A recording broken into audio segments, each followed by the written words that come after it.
Welcome to Be the Change. Today we will be in conversation with Tamara Severence. Tamara has been leading programs about leadership at the level of community for more than 25 years. In addition, she's a nurse practitioner working long hours in the time of COVID. Our topic today is gratitude.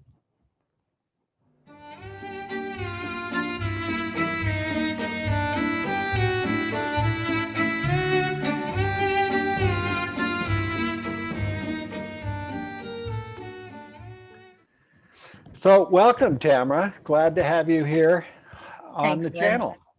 Thanks. Thanks. Glad to be here. So what's it like coming from a position, from a place to stand where gratitude is your starting point? What's that like, and how did you get there from wherever you were? Well, let me start with how I got there. One day I was having a conversation with my sister, who's 11 months younger than I am, and like my twin, we were raised together. And I always thought my sister got all the sense of humor. You know, if you could inherit it, she got it all, and I didn't get any. And we were talking about it one day, and she said, "You know, Tamara, you're one of those glass half empty kind of people, and I'm a glass half full. And it's very hard for glass half full people to spend any time with glass half empty people because they're really depressing." I think I've been there. So this whole conversation is for people who recognize that they're glass half empty.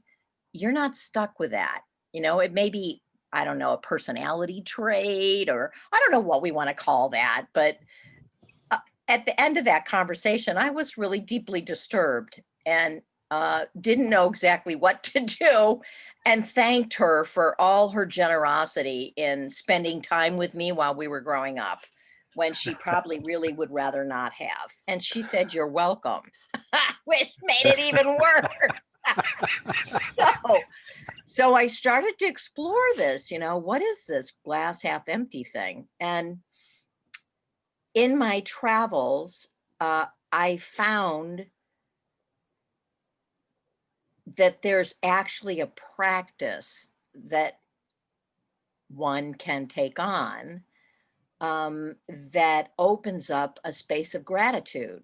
And when I'm grateful, doesn't matter what I'm grateful for, but when I'm in that space of gratitude, the glass half empty disappears. And I don't know if I'm a glass half full. I don't know. I don't care. The kind of life that it gives me, and the freedom to approach the breakdowns that happen in life, and the things that I glass half empty would be worried about, like the sky is falling and the end of life is happening soon, and how do I prepare, and who do I save, and just all this free floating anxiety all over the place. Wow, Um, I'm glad we're recording this on election day. right, disappears. I've already had those conversations, okay, what if who wins, and what if the other one wins, and okay. And I'm grateful for the opportunity to vote. Yeah. And that gives me all the peace I need. I can deal with whoever wins. So getting to this gratitude thing, I took on a practice with a friend to call me and wake me up, because that is the most not grateful moment in my day, is waking up. I'm a night owl working a day job, and anytime I have to get up is earlier than I want to. So I'm usually in my most grumpy, I resent this, I hate this, I don't want to phase. So I have somebody who actually calls and wakes me up, which is saving me breaking alarm clocks, throwing them against the wall. So that's really helpful. And cell phones are a little more expensive, so I don't want to throw them. so I have a friend who calls me, and I've done this for years with different people. And we start with two things we're grateful for. And the rule is we can't say the same thing. Oh, So you can't say the same thing as each other. You can't say you the same can't thing say you the said same yesterday. thing you said before. Something new every day. Something new. All right. And me being the glass half empty in that moment of waking up, the first time I took this on was with a woman named Fatima. And we did this. No, actually, it was with a woman named Val. And Val and I woke each other up with this practice for 5 years. Oh my goodness. 5 days a week for 5 years. And I got to the point where there were days I just wasn't grateful. You can't make me, and I haven't a clue. You know, like I'm not even grateful I'm breathing today. So I got Yeah. a book, and I think it's 10,000 things to be happy about. And it's stupid stuff. But it really made a difference on those days where I really couldn't actually generate being grateful. So that's a helpful hint for those of you who are in the pit of despair and can't get out, is just play Russian roulette, open the book and find two things and make yourself grateful for it. Actually make yourself grateful for whiskers on kittens.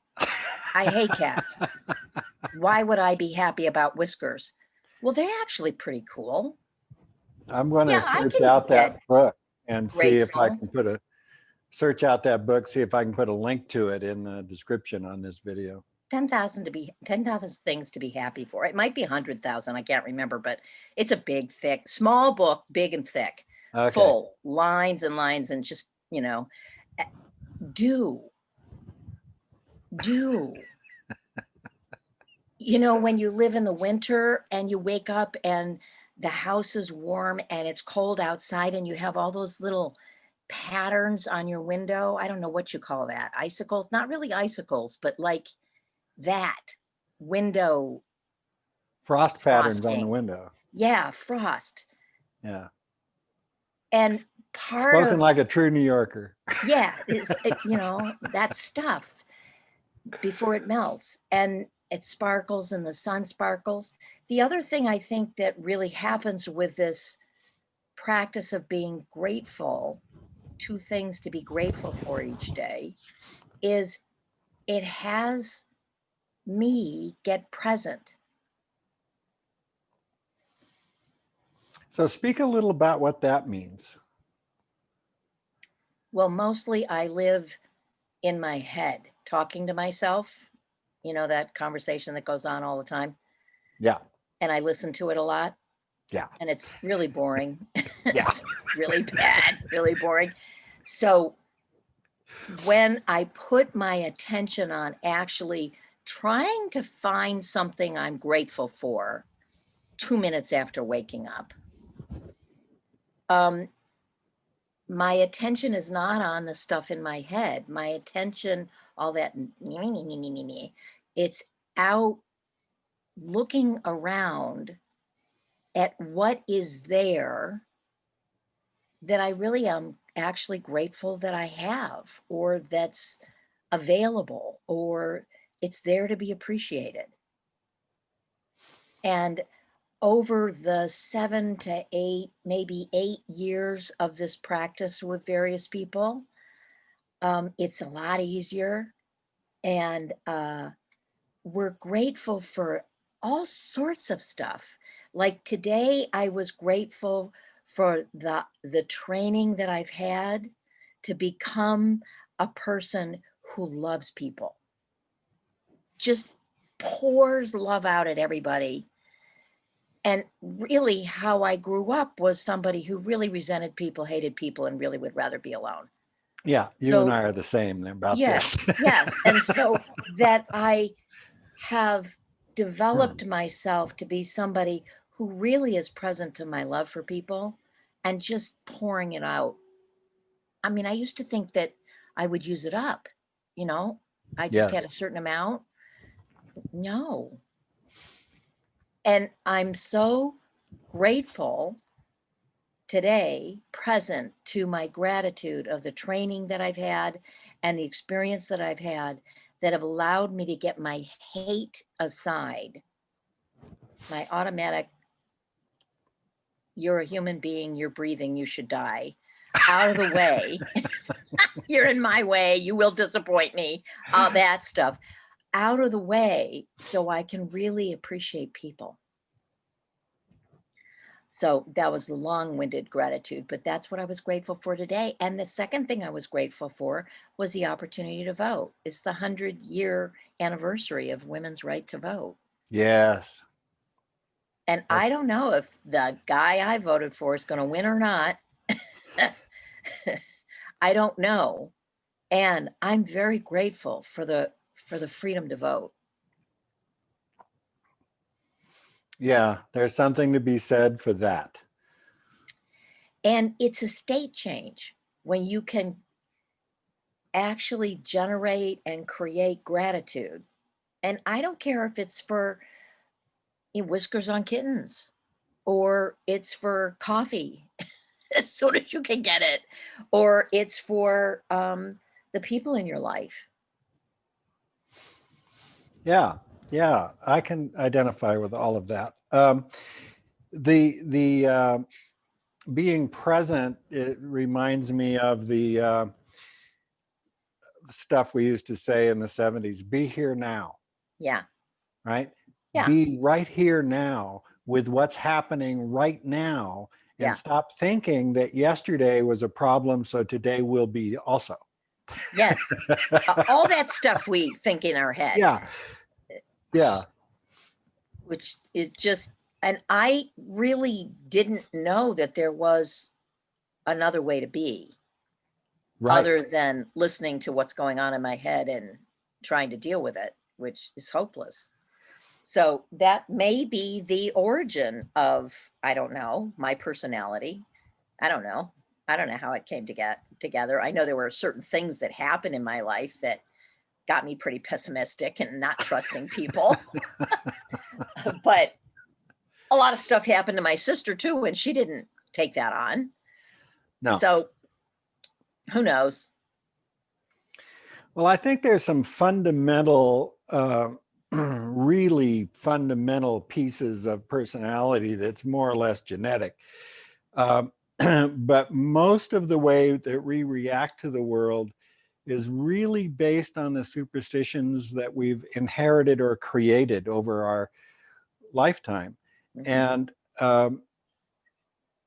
And seeing these things as actually being superstitions, that Mhm. they're really not based in any reality, gives us some opportunity to do something about them. And this gratitude practice is exactly that. It's a way to short circuit the superstition. It's a way to look at life like there's some future here. Yes. And it doesn't have to look like it's always a train wreck. No. And discovering what you can be grateful for is really awesome too. Yes. Yes. And If you then, never get to say the same thing twice, no, then you've got you to got to really find be something looking. else. Yeah. So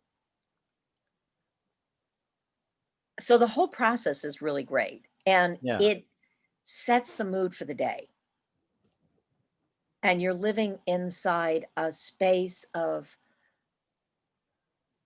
gratitude, which is to me a lot of what is grace. Yes. Yes. To be able to really be with whatever is and whatever isn't, and not have to fix it, and not be disempowered, and to be present at the same time, and be in a space of gratitude. That's grace. It is. That's a place where you're not actually fighting with reality. Mhm. You know, being able to be with what's around you right now, being able to exist in that environment without taking the environment on is a really great place to be. Mm-hmm. Many of the leaders in history that we really look up to Mm. lived in that world. Mm. Nelson Mandela and Martin Luther King Jr. all lived in that world. Mm-hmm. They lived in a world of horrible violence, and they didn't take on that they're fighting the violence. They took on, I have a dream. They took on a world in the future. Yeah. And, you know, really, that's a place of gratitude and grace. Yeah. Yeah, it's a And then you practice throw worth love having. in there, and you Yeah, got the trifecta there. yeah, Yeah. absolutely. Yeah. So Absolutely. Wow. for all the people who find themselves in the glass half empty, find a buddy to call at some horrible time. Like for you, it's in the morning. For me, it's the morning. Maybe for you, it's at night. Whatever it is. I like the morning because it sets the whole day up. And start forcing yourself to actually be grateful for something. Like the chimes on your phone. Yes, Big Ben went off. It's lunchtime. I'm not working today, but if I were working today, it would be lunchtime. Perfect. Okay, well, thank you. Thank you very much for being here and having this conversation about what gratitude is and how it can actually change the direction of your life, change your position as your day goes on and as your life goes on. That's a great practice. I'm going to hunt that book up and put it in the description. Yeah, I have an example of another wonderful breakdown I had today, Ah, which I was speak it. grateful all the way through. My car is a beautiful old Miata, beautiful, and it's been. I think it's a '99, so however many years that is, it's an old car, and it's been reliable and really awesome for ages. And everything fell apart on it this last year, so it's been in the shop for months at a time. And I just got it back yesterday, and I drove it, and the engine light went on again. So Okay. I'm having to take it back, and they just fixed it. So it's like, wonderful opportunity for the glass half empty to participate in life. And Rick didn't even tell me that the engine light went on. He was actually driving it yesterday when it went on. He didn't tell me until this morning because he didn't want to ruin my evening. So he ruined my morning. And right there, I had a moment of, okay, I am grateful that I had that car for so many years and it didn't blow up and fall apart a lot sooner. It fell apart and blew up when I'm working from home and don't need it. And when I'm making a lot of money and can afford to fix it. How great is that? Sure, they just fixed it and it's broken again. Okay, clearly it's under warranty. Hot dog. Yay. So, yeah. All right. Yeah. Cool. Yeah. Well, thank you for being here. You're welcome. I'm not even going to have to do a lot of editing on this one. This is great. It's your ability to present that just works.